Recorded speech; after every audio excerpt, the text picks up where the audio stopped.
200 టీఎంసీలు కనుక మనం చూసినట్టయితే total storage capacity on Godavari మొత్తం చూస్తే మీరు 418 టీఎంసీ, ఇప్పుడున్న దానిలో 94 టీఎంసీ. అంటే ఇంకొక 100 రోజులు లిఫ్టింగ్ చేస్తే 200 టీఎంసీల నీళ్లు లిఫ్ట్ చేయొచ్చు. దాంతో ఏమవుతుంది? మిడ్ మానేర్ నిండుతుంది, లోవర్ మానేర్ నిండుతుంది, ఎస్ఆర్ఎస్పి నిండుతుంది, మల్లన్న సాగర్ నిండుతుంది, కొండపోచమ్మ సాగర్ నిండుతుంది, అనంతగిరి రిజర్వాయర్ అది నిండుతుంది, మలక్పేట రిజర్వాయర్ నిండుతుంది, బస్వాపూర్ రిజర్వాయర్ కూడా నిండుతుంది. మొత్తం ఈ గోదావరి బేసినంతా సస్యశ్యామలం చేసే అవకాశం ఇవాళ ఈ రాష్ట్ర ప్రభుత్వానికి ఉంది అంటూ నేను, మా మధుసూనాచారి గారో, మా ప్రశాంత్ రెడ్డి గారో, మా రాజయ్య గారో, మా రమణారెడ్డి గారో చెప్పట్లేదు, చెబుతున్నది తెలంగాణ రిటైర్డ్ ఇంజనీర్ల సంఘం. దశాబ్దాలు తెలంగాణ కోసం పరితపించిన వాళ్ళు, దశాబ్దాలు ఈ ఇరిగేషన్ రంగంలో అనుభవం ఉన్నవాళ్ళు, వాళ్ళు చెప్తున్న మాట స్పష్టంగా మీరు నీళ్లు లిఫ్ట్ చేయవచ్చు మేడిగడ్డ ముట్టకుండానని చెప్పి స్పష్టంగా చెప్తా ఉన్నారు. అయితే ముఖ్యమంత్రి గారికి కొన్ని బేసిజాలు అడ్డం వస్తూ ఉన్నాయి. వారికి నేను ఇంకొక మాట కూడా చెప్తా ఉన్నాను. వారు నిన్న బోడిగుండుకి శంకరాచార్యులకు ముడిపెట్టినట్టు, అదేమంటారు మన బోడిగుండుకు మోకాలకు ముడిపెట్టినట్టు, పీర్ల పండుగకు శంకరాచార్యులకు ముడిపెట్టినట్టు ఇష్టం వచ్చినట్టు మాట్లాడినారు. వాస్తవం ఏంటి అంటే మేడిగడ్డ బ్యారేజ్ ముట్టే అవసరం లేదు, నెంబర్ 1. నెంబర్ 2, మరి కన్నెపల్లిలో పంప్ హౌస్లో మోటార్లు చాలు చేస్తే నీళ్ళు ఎక్కడ పోతాయి? ఎక్కడ పోతాయి అంటే అన్నారం నుంచి సుందిల నుంచి ఎల్లంపల్లి నుంచి పైకి మిడిమానేరు పోతాయి. మరి అన్నారం సుందిల విషయంలో ఏదో ఉన్నది అని మాట్లాడినారు. అయ్యా రేవంత్ రెడ్డి గారు, ఇరిగేషన్ మంత్రి ఉత్తమ్ కుమార్ రెడ్డి గారు, మీకు నేను చెప్పేది ఒకటే, మీ ఇంజనీర్లు చెప్తున్నారు మాకు, ఎవరో కాదు, అన్నారంలో సుందిలలో మీరు గ్రౌటింగ్ పని అయిపోయింది, అక్కడ గ్రౌటింగ్ ఏదైతే చేయాల్సి ఉండే పని అయిపోయింది, అక్కడ నీళ్లు పరిమిత సంఖ్యలో, ఇది నేను చెప్పట్లే, మళ్ళీ ఇది కూడా రిటైర్డ్ ఇంజనీర్లు చెప్పినారు, చాలా స్పష్టంగా చెప్పారు. ఏం చెప్పారు వారు? ఏమన్నారంటే నేను చదివి వినిపిస్తాను. మినిమం డ్రాడౌన్ లెవెల్ 93.5 మీటర్స్ దగ్గర మరి ఇక్కడ లిఫ్ట్ చేసి కన్నెపల్లి పంప్ హౌస్ నుంచి 3 టీఎంసీ లిఫ్టింగ్ కెపాసిటీ ఉంది. పైకి సాఫీగా వెళ్ళడానికి అన్నారం సుందిల జలాశయాల వద్ద మరి ఎండిడిఎల్ మెయింటైన్ చేయాలి. అన్నారం దగ్గర 116.5 మీటర్లు మెయింటైన్ చేయాలి, సుందిల దగ్గర 126.5 మీటర్లు మెయింటైన్ చేయాలి. ఈ స్థాయిలో బ్యారేజీలు సురక్షిత పరిధిలో ఉంటాయి. నేను చెప్పడం లేదు, ఇంజనీర్లు చెప్తున్నారు. అట్లాగే వాళ్ళు ఇంకో మాట అన్నారు, 3 పంపింగ్ స్టేషన్లు ఒకటేసారి కన్నెపల్లి కానీ పైన ఉన్న 2 పంపింగ్ స్టేషన్లు కానీ సమన్వయంతో పనిచేస్తే, లక్ష్మీ సరస్వతి పార్వతి 3 పంపింగ్ బరాజులు పంపింగ్ హౌజులు పనిచేస్తే అన్నారం జలాశయంలో సుమారు 5.1 టీఎంసీ, సుందిళ్లలో సుమారు 3.78 టీఎంసీ, మొత్తం కలిపి 8.8 టీఎంసీల వరకు వెంటనే నిల్వ ఉంచవచ్చు. ఆ పైకి మరి వెంటనే వాటిని లిఫ్ట్ చేసినట్టయితే బ్రహ్మాండంగా ఎల్లంపల్లి దాకా నీళ్లు పోతాయని చెప్పి వాళ్ళు చెప్తా ఉన్నారు. ఇంక ఎల్లంపల్లి నుంచి పైకి మొత్తం సిస్టమ్ నింపుకోవచ్చు. రాబోయే 100 రోజుల్లో 200 టీఎంసీలు నింపొచ్చు. ఇది నా లెక్క కాదు, మా పార్టీ లెక్క కాదు, మా నాయకత్వం లెక్క కాదు, అధికారుల లెక్క, ఇంజనీర్ల లెక్క. ముఖ్యమంత్రి గారికి ఇవి ఒప్పుకోవడానికి బేసిస్ అడ్డం వస్తున్నది. మేడిగడ్డ మూసేయాలని మేము అన్నామని, ఆయనకి మేము ఆడ పోతే కోపం వచ్చింది, మేము కన్నెపల్లికి పోగానే కోపం వచ్చింది ఆయనకి.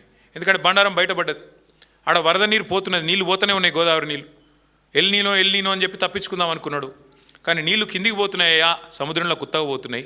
పంపులు చాలు చేయంటే పంపులు చాలు చేసి బంద్ పెట్టిండు, ఆంబోతు లెక్క రంకెలు వేస్తూ ఉన్నాడు. నోటికొచ్చిన బూతులు, నోటికొచ్చిన మాటలు, బుర్ర తక్కువలని, లుచ్చా రాజకీయాలని. నేను ముఖ్యమంత్రి గారిని ఉటంకిస్తూ ఉన్నాను, నేనేం కొత్తగా ఆయన తిట్టట్లేదు. అచ్చోసిన ఆంబోతులాగా ఇవాళ నోటికొచ్చినట్టు రంకెలేస్తూ ఉన్నాడు.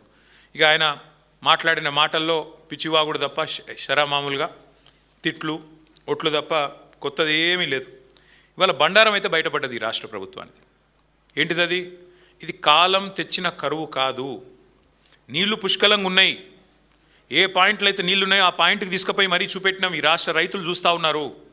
మమ్మల్ని అడ్డుకున్నా, అరెస్టు చేసినా అక్కడ దాకా పోయినాం, 7 గంటలు ప్రయాణం చేసి పోయినాం, పోయి చూపెట్టినాం. ఇగో నీళ్లు 1,00,000 క్యూసెక్కులు నీళ్లు కిందికి పోతున్నాయని చూపెట్టినాం. 1,00,000 క్యూసెక్కులు అంటే 9 టీఎంసీలు. 9 టీఎంసీలు రోజుకి 9 టీఎంసీలు కిందికి వృధాగా పోతూ ఉన్నాయి. 9 టీఎంసీలలో కేవలం నువ్వు లిఫ్ట్ చేయాల్సింది 2 టీఎంసీలే. ఆ 2 టీఎంసీలు వచ్చే 100 రోజులు నువ్వు లిఫ్ట్ చేస్తే అన్ని రిజర్వాయర్లు ఎస్ఆర్ఎస్పితో సహా, మిడ్ మానేరుతో సహా, లోవర్ మానేరుతో సహా మొత్తం గోదావరి సిస్టంలో ఉండే మల్లన్న సాగరు, కొండపోచమ్మ సాగరు, రంగనాయక సాగరు, అన్నపూర్ణ, మలక్పేట, బస్వాపూర్ అన్నీ నింపొచ్చు.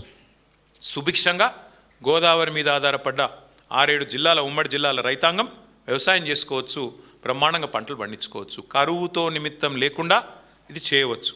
కానీ మీరు ఎట్లా ఉన్నారు రేవంత్ రెడ్డి గారు అంటే మేడిగడ్డ కొట్టుకపోతుంది అంటాడు.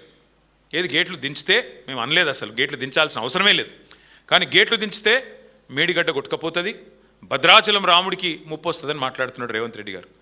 రేవంత్ రెడ్డి గారికి ఇంకొక విషయం కూడా నేను చెప్తా ఉన్నా, అవగాహన పెంచుకోండి. 2022 జూలై 15 అంటే దాదాపు ఇదే సమయం 4 ఏళ్ల కిందట భయంకరమైన వరద వచ్చింది గోదావరిలో. భయంకరమైన వరద, 500 సంవత్సరాల్లో ఎన్నడూ రానంత వరద, దాదాపు 28.5 లక్షల క్యూసెక్కుల వరద. అంటే దాదాపు 247 టీఎంసీలు ఒక ఉప్పెనలాగా ఒకటేసారి 28.5 లక్షల క్యూసెక్కులు. అంటే ఇలా కనబడే 1,00,000 క్యూసెక్కులు కాదు, దానికి 28.5 రెట్లు ఎక్కువ వరద వస్తే కూడా 4 ఏళ్ల కిందట 15 రోజులు వరుసగా వస్తే కూడా మేడిగడ్డ కొట్టుకపోలే. Highest flood in the history, 500 years of history Godavari. వరద వస్తే కూడా మేడిగడ్డ కొట్టుకపోలే, అన్నారంకేం కాలే, సుందిలకేం కాలే, బ్రహ్మాండంగా మరి పూర్తి స్థాయిలో తట్టుకొని నిలబడ్డది. అది మేడిగడ్డ కాదు, మేటిగడ్డ అని రుజువు చేసింది. మరి 247 టీఎంసీల వరద తట్టుకున్న మేడిగడ్డ కేవలం 9 టీఎంసీలు, 1,00,000 క్యూసెక్లే పోతున్నది. కేవలం 1,00,000 క్యూసెక్కులు అంటే 9 టీఎంసీలు పోతే తట్టుకోలేదా? మీరు అన్నారంలో సుందిలలో గ్రౌటింగ్ చేసిన మాట వాస్తవం కాదా? ఇంజనీర్లు చెప్తున్న మాట నీకు వినబడట్లేదా? ఇది వాస్తవం కాదని నేను అడుగుతా ఉన్నాను. అంటే ఈ సిగ్గు లేకుండా అసలు మేము బ్యారేజ్ మేడిగడ్డను ముట్టుమనే అంటలేం, గేట్లు దించుమనే అంటలేం, అది పోతున్నది 1,00,000 క్యూసెక్కులు.